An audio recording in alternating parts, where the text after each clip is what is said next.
नमस्कार प्रिय छात्रों, मैं डॉक्टर विनोद कुमार विलासराव वाइत्सर, वेदार्य, हिंदी विभाग, वेंकटेश महाजन वरिष्ठ महाविद्यालय, उस्मानाबाद। आज हम बीए तृतीय वर्ष हिंदी ऐच्छिक के पंचम सत्र प्रश्नपत्र क्रमांक 11 के छात्रों के लिए साहित्य शास्त्र 1 इस प्रश्नपत्र को लेकर एक विशेष स्लाइड शो प्रस्तुत कर रहे हैं, पावर पॉइंट शो प्रस्तुत कर रहे हैं। साहित्य के तत्व, साहित्य के तत्व, साहित्य के तत्व। साहित्य के तत्व इस विषय पर जब हम बात करते हैं तो ऐसा प्रतीत होता है कि भारतीय तथा पाश्चात्य विद्वानों ने साहित्य के स्वरूप का विश्लेषण करते हुए उसके प्रमुख तत्वों का उल्लेख किया है। संस्कृत आचार्य हों, पाश्चात्य विद्वान हों अथवा हिंदी के आलोचक हों, सभी ने अलग अलग तत्वों के रूप में साहित्य के तत्वों को स्वीकार किया है। कुल मिलाकर साहित्य के 4 तत्व पाए जाते हैं: भाव तत्व, विचार तत्व, कल्पना तत्व और शैली तत्व। भाव का संबंध स्मृति से है, विचार का संबंध मति से है, कल्पना का संबंध प्रज्ञा से है और शैली का संबंध बहिरंग काव्य के शरीर से है।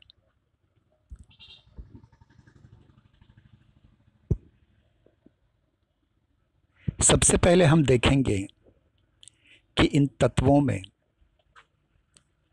कौन कौन से तत्व महत्वपूर्ण हैं या इन तत्वों के क्या क्या वर्ग हो सकते हैं।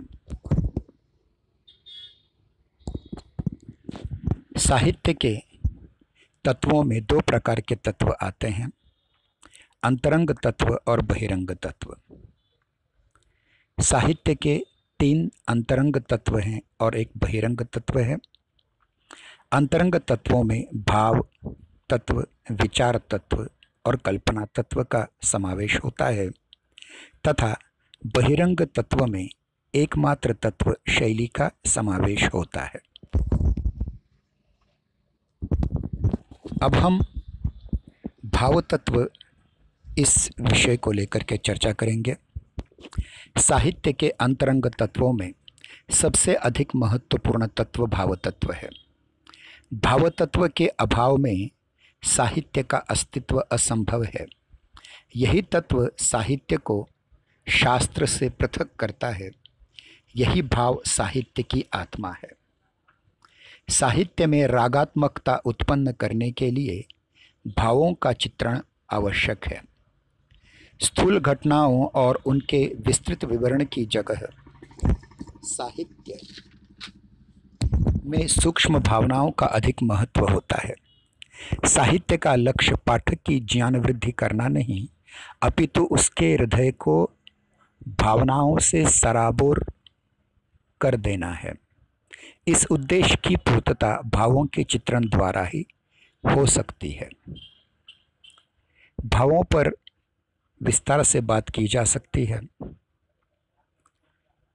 आचार्य भरत मुनि, जो भारतीय साहित्य शास्त्र के प्रणेता हैं, जिन्होंने अपने नाट्यशास्त्र द्वारा भावों का सूक्ष्म से सूक्ष्म विवेचन किया है, उन्होंने भावों को अलग अलग विभागों में बांटा था, जिनमें स्थायी भाव, विभाव, अनुभाव और संचारी भाव थे। पाश्चात्य साहित्य शास्त्र भी इस प्रकार का विभाजन स्वीकार करता है, किंतु वे 2 प्रकार के ही भाव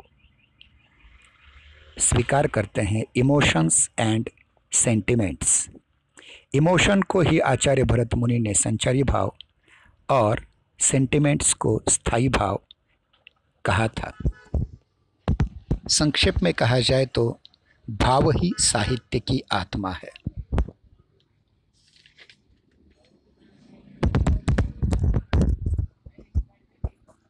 साहित्य का दूसरा तत्व है विचार तत्व अथवा बुद्धि तत्व।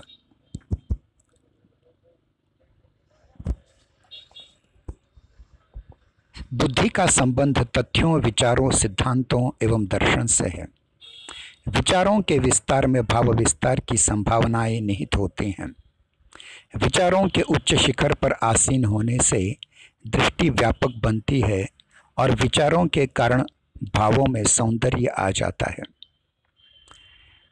प्रसिद्ध कवि एवं आलोचक राष्ट्रकवि रामधारी सिंह दिनकर के अनुसार कोई भी व्यक्ति सजग दार्शनिक हुए बिना कवि नहीं बन सकता। विचार के अंकुश से रहित भावनाएं मनुष्य को पागल बना देती हैं।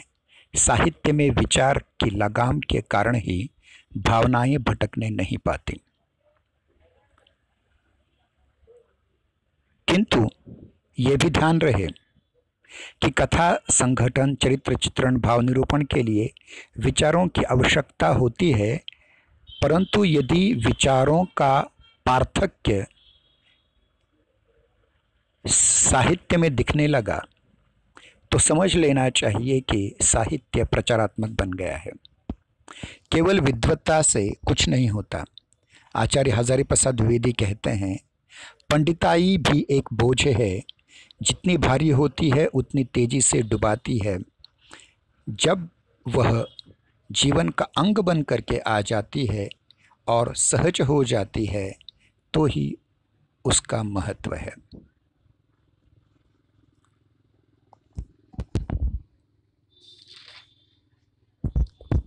अगला तत्व है कल्पना तत्व। यह भी एक अंतरंग तत्व है। यह भाव तत्व और विचार तत्व की तरह एक अंतरंग तत्व है, अत्यंत महत्वपूर्ण तत्व है। संस्कृत के प्रसिद्ध आचार्य रामचंद्र गुणचंद्र ने कल्पना को दृष्टा ऋषि का ज्ञान नेत्र कहा है। पाश्चात्य काव्य शास्त्रियों में एस.टी. कॉलरिज ने भी कल्पना की महत्ता का सुंदर विश्लेषण किया है।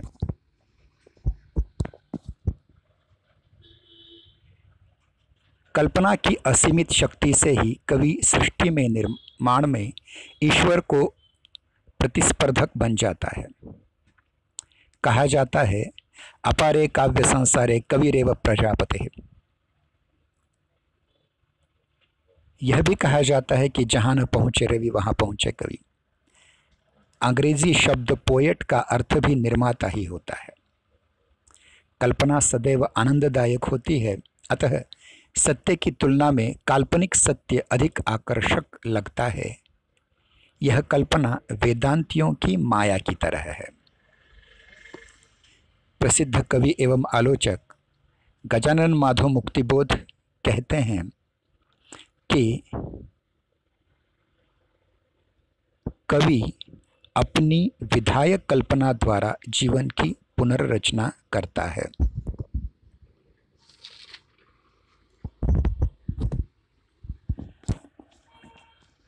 साहित्य का अंतिम तत्व है शैली तत्व।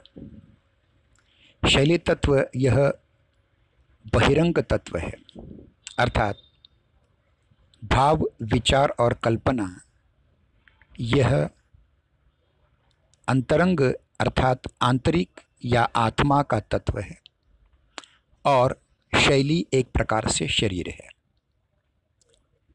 जॉर्ज बर्नार्ड शॉ ने कहा था, प्रभावपूर्ण अभिव्यक्ति ही शैली का अथ और इति है।